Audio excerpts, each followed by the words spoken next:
The Voice Teacher Podcast.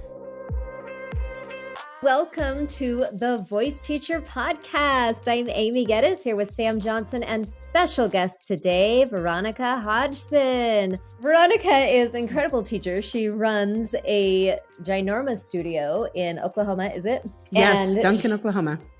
Duncan, Oklahoma. She's an incredibly talented vocalist herself. She has many years of teaching experience, and we are excited to have her on the show today to talk about her studio and how to build a musical theater program. So, yes, I am super excited to be here.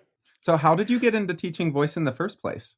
So I started teaching voice when I was in college back in, I think 1990 was when I started teaching.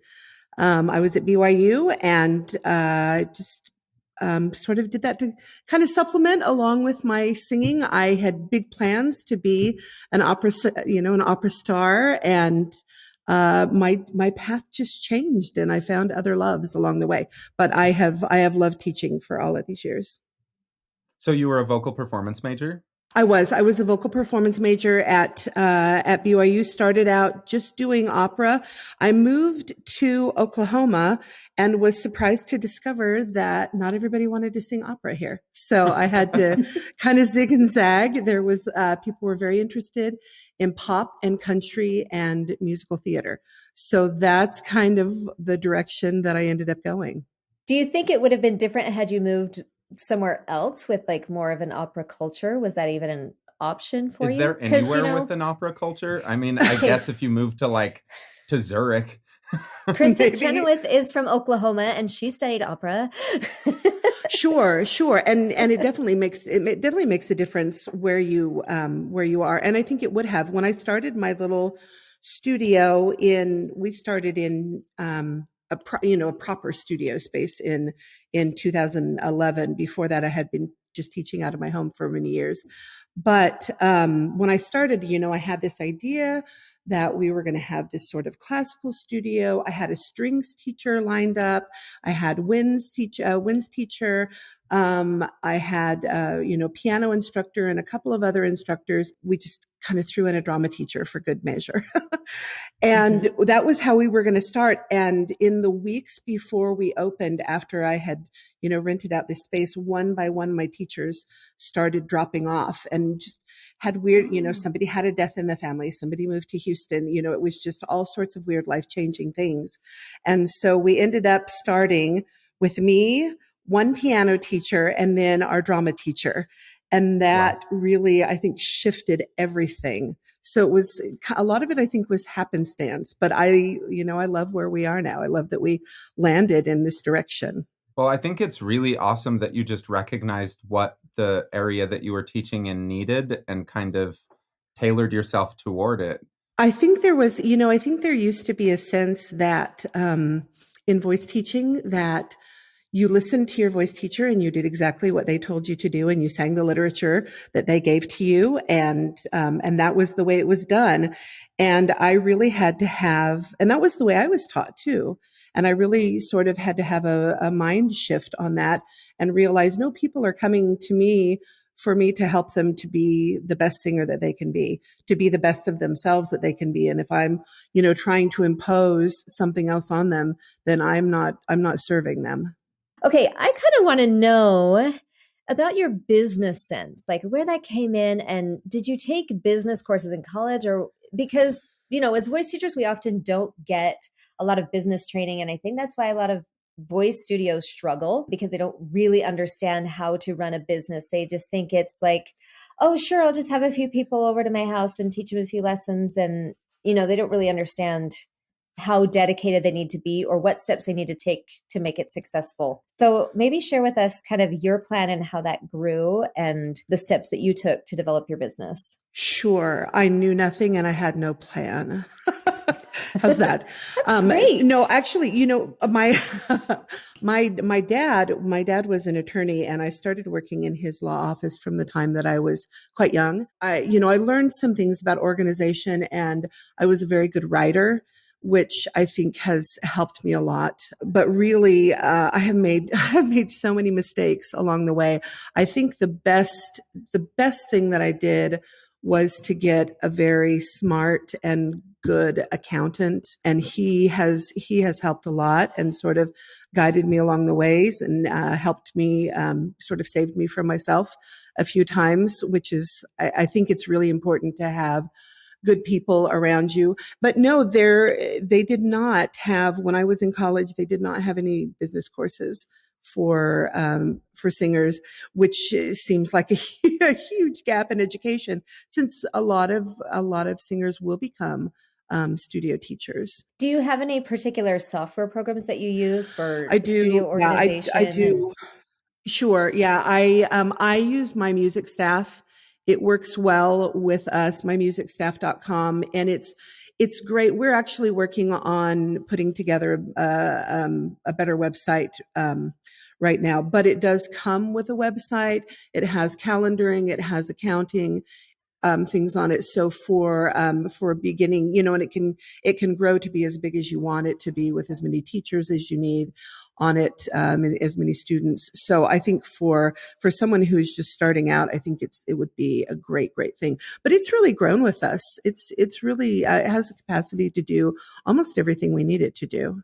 What kind of policies do you use? Like, I mean, with a bigger studio, you run into a lot of, like, there's a studio out here that's like unlimited makeups, unlimited this or that. And, like, that would never fly for me, but I don't know how those bigger studios are doing that. And where you're running a bigger studio, how do you handle things like that? And miss lessons, cancellations, rescheduling, all those things. I do have a rather lengthy policy document that I have everyone look at and sign before they join. But essentially, if you are taking a class or if you're taking a private lesson, the time that's been set aside for you is yours. And if you don't show up that time, you still have to pay for that time. So we do have people, we do have people pay in advance by the month. We don't generally do makeups, but if someone's got a death in the family or a chronic illness, something like that, obviously we're going to, we're going to do the best that we can to help take care of them. But just right from the start, makeups are a disaster, and we've done them over the years, and they're frustrating for students. I think most students would just, if they have to miss, they would just rather let it go than try and go through the rigmarole of rescheduling. But they can build up, and so then you're at the end of the semester and you're working through all of your holidays and things, and that's not good either. Well, that's not fair. Well, and I think a lot of teachers get walked on in that department. So I think it's really great for other teachers to know that having a no makeup policy is totally fine. I read an article one time, it was called Music Lessons from an Economist's Point of View. And she pointed out that if you buy a bag of grapes from the store and you don't finish all of those grapes before they expire or go bad, you can't go back to the store and say, I need my money back for these 12 grapes that expired before I got a chance to eat them. It doesn't work like that. And you can't just go back and demand somebody's time that you've already wasted, by not showing, even if you're sick or whatever. Like, I mean, I get it, life happens, but you really can't, like, making up time just is not a thing. Like, it just keeps going. So I think it's good for teachers to value themselves enough in their studios to say, hey, like, you missed it. I'm really sorry for you, but you chose to do something else. And that's nothing I can do about that. I like the language around it of you're reserving this time slot with this person. You're not paying for a lesson to be delivered whenever. I think that's a really nice clarification. Have you ever had to fire a student? Yes, I have. And this is going to sound so bad. This is one of the things that keeps me going, I think, is knowing if I have a student that is a problem, that I do not have to continue with them. And so I have made it through many a semester with students thinking, okay, if this does not go well today, you can just stop. And that, knowing that I have that control, actually helps me be a little bit more patient. And but mainly, I do teach a lot of young people. I love my clientele right now because I've got a lot of young people, but I also have enough adults and older teens that I think it creates a really nice balance for me, sort of emotionally dealing with people. But yeah, I mostly, when I have fired someone, it has been for behavior problems, and it's been one of my younger people. Again, I usually do that with I'll say something like, there's some behavior issues we haven't been able to resolve, so I'm going to have you take off a semester. And then if this is something that you really want to do, work on that for a semester and then come back and we'll try it again. Usually they don't when they've been dismissed, but I have had a couple of people do that and come back but that's generally in my group classes, like in my musical theater classes, not in my private lessons. Do you require students to sign up per semester, like private students and musical theater students, or do you allow private signups at any time? Yeah, so I do both because for most school students, it's easier to do it by the semester, and it's easier for their families to sort of wrap their head around billing by the semester. It's much easier on family budgets. So I will have, for instance, a tuition for the entire semester and then break that down into 4 equal payments for them. In our studio, they have a payment, August through December, 5 payments for the fall semester. And, voice lessons are X amount of dollars, and they receive 16 lessons during the course of the semester. And that works out a lot better for them, because otherwise there would be months where they would be paying, very little for voice lessons because they're only a couple of weeks, or they might have months where they're paying, for 5. And that, I think, especially where we live, on family budgets, that's difficult. It seems to be much easier for them. Now, for my adult students and for the professional students that I have, they generally do that by the lesson. And then that way they have the option to cancel if they want to. Those lessons are quite a bit more expensive, but they have a little bit more control. For instance, I have a man who's a touring musician, and he'll come in and maybe do 5 or 6 lessons and then go out on tour. And so he'll just do those few. Veronica, how did you get involved in International Voice Teachers of Mix? Oh my goodness. So, Carly Siders, who is a member, is my very good friend, and she tried to talk me into it for a while. I had been interested in SLS, but I just could not afford it. And so a few years later, Carly mentioned that she was a member of IFTOM, which of course is very economical. So after a lot of convincing, I joined, and then we were going to go to our first conference together in 2017 in Atlanta. And she had a death in her family, and so she couldn't go. And I almost didn't go because I didn't want to go by myself, but I decided that I would try and be courageous and went, and it just completely blew my mind. I mean, it just completely blew my mind. Well, and think about when I was taking pedagogy, in college, it was back in 89 and 90. And just think about how much we know now about acoustics and the functionality of the voice that we didn't know then. My answer to a lot of things was, well, if you're not hitting the high note, you must not have enough breath support. If your voice is, airy and crackly up high, well, you must not have enough breath support. I mean, that was sort of the end all be all of everything. I remember sitting there, and I think I was listening to Terry Stock, who you guys just had on the podcast. But I think I was listening to her. She was talking about subglottal pressure and what too much of that can do as you're singing. And I had all of these little faces of students like pop into my head, bloop, bloop, bloop, as I was listening and thinking, that's this person's problem. That's this person's problem. That's this person's problem. This is a problem with my teaching. And I did that throughout the entire conference, which was incredible. But the other thing that I got immediately in that first conference was just this culture of generosity that is in IFTOM. When I was in college, and there was just so much competition between voice teachers and voice studios, and the idea that you would, walk into another teacher's studio and ask them for help, or, talk to them about a problem, that was not something that was done. And so to have people just give so freely of their knowledge, I sat down for dinner, I think, and I had, we were having a dinner, and I had John Henney on one side and Rob Stevenson on another side, and then Dean Kalin was here and Terry Stock was here, and I just sat there. And at the time, I did not know who I was sitting by. I did not know how cool these people were. But I was just sitting there listening to them, and, and asking them questions, and having them be very interested in me and who I was, and being so kind to answer things. And there was no condescension. There was no, well, you should know this after teaching for, however many years. It just felt very safe to me to be able to ask questions. And I feel like I have learned more.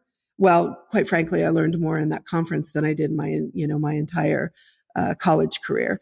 But over the 5 years, I think I've learned more about the voice than I had in all of the years previous teaching.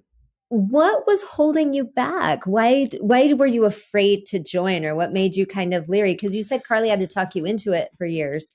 And and I have a friend that I've always like, come on, you should be here. Like, you should enjoy this. This is an amazing resource. But for some reason, people are scared, or I don't know. What was it that was holding you back? I'm not sure exactly. I wish I could put my finger on it. Part of it might be, if I can, part of it might be just a little bit of snobbery. At the time, I had a degree. I had studied with person. Why did I need to do this? What was, who were these people that, and Dean, who I just absolutely adore and has changed my life in so many ways.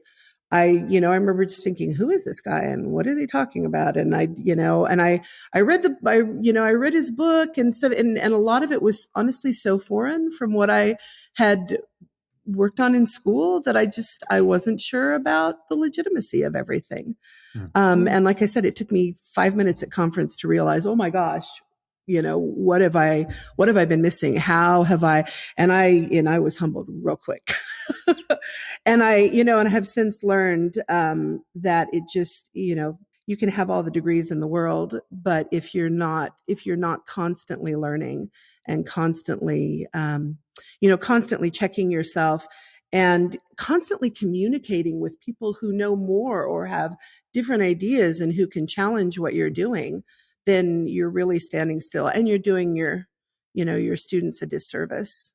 A couple of just a couple of examples, because I told you I came from that school where breath support was everything. And not that I've completely abandoned that, but, before, if someone couldn't hit a high note, I might have said, okay, well, we need to take a lower breath, where now I might listen and say, okay, well, let's change that ah vowel to an or an and see what happens then.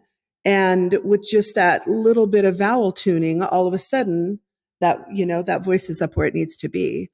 Or, a student who's, up in their head voice, and it's just kind of airy fairy up there. And again, where it might have been, a breath support issue. Now I'm talking to them about things like, well, let's do some creaking exercises, or let's put some cry into that, or let's try a consonant up there to, get more vocal fold closure, which, these are just, these are little sort of fine-tuned things that have very, very quick results, where I had students who were floundering before. Now I have students who get what they need very, very quickly. Oh, that's so amazing. Isn't that the joy of teaching? Just like, now I know and I can help you better. No, absolutely. Yeah, absolutely. But that's, but you don't know what you don't know until you reach out and you try to start learning. I just love your answer to that question, because I think there are probably a lot of teachers who are too afraid to admit that they don't know something because of that old school culture. And I think it's changing. The world of voice is changing. People are a I lot do more too. open now, but back in the day, I mean, like, I remember keeping my teaching hidden for a long time because I was afraid that people who knew more than me would put me down. But, when Dean invited me to Sure. join IVTOM, it was the most flattering thing I'd ever felt up to that time, because I thought, wow, like, you want to invite me into this circle of these qualified and experienced teachers. And at that point, I had been teaching for 8 years, thinking, I've got some good time under my belt, and now it's like, and now I'm like, oh, okay, well, clearly there was a lot I didn't know, but how grateful I am that there's so many people who are willing to share, and I can go and learn, and it's economical. It's not going to like break the bank just to have this little sticker on my wall or on my signature. I mean, I am proud to be a member of IFTOM, and I love like saying, hey, I'm part of this really cool organization, but not because it's a snobbery thing, but because it's like, it's so valuable to me and how much it's taught Absolutely. me. I just think that's really cool that you were humble enough to admit that you came from that place, because that takes a lot to And I say. am much more humble now. I just assume now, my whole paradigm has shifted. I just assume now that I don't know, and I am That's ready. such a I am You know how comfortable ready. humble place I to am. be. I'm the most humble person in the world.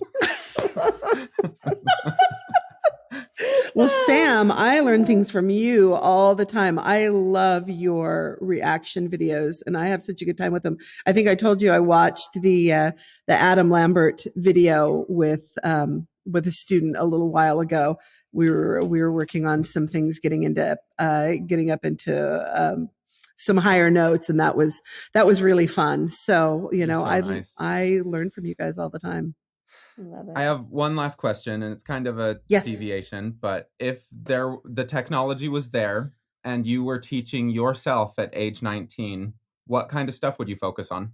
I just, I felt like everything at 19, that everything just needed more power and more volume, and that was the answer to every question. And I think I think that's still the case with a lot of people, in most things when we're using our bodies, most things, if we want to go faster, if we want to push more weight, if we're doing something in athletics, if we put more muscle on it, if we put more effort into it and put more energy into it, we get the results that we want. And that is not the case in singing. And it took me a lot of years to understand that, that there's that magic can happen when you back off that extra musculature and just let your voice function the way it was meant to function. Awesome. Just get out So of I the think way. that's what I would try and do Right? with myself. I love that. Well, thank you so much for coming on this. This was fantastic, and I am definitely going to pick your brain more about the business stuff, because you're doing so many things that I'm just dreaming about doing. And like, kind of my 5-year plan is honestly to do the same sort of music theater program kind of stuff. Oh, wow. Just down here. And it's so intimidating. It is so intimidating. So you are an inspiration. Oh, well, that's very kind of you to say. Well, if anybody can do it, you can, because I think you're amazing, Sam. Absolutely. Big fan of both of I'm you. so humble. I'm so Amen. humble. Thank you for joining us today on the Voice Teacher Podcast, brought to you by the International Voice Teachers of Mix. If you were inspired at all by any of this and you want to go see some of these conferences, go check out ivtom.org/events, and you can see some recordings. I don't think we've got the 2017 one up there, but we've got a bunch of them. 18, I think, is up. Yes. Like and subscribe, follow, do all the things. Oh, yeah. Yay. Veronica, how can people contact you? Oh, goodness. Hodgson Drama, HODGSON drama @gmail.com. Great. Awesome. Thank you so much. Thanks, Veronica. Thank you. You're wonderful.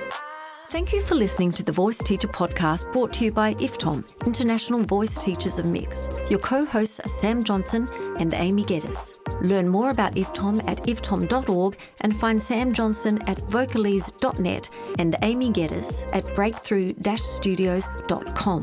Voiceover and theme song by Maz Mazak, and this podcast is edited by Amber.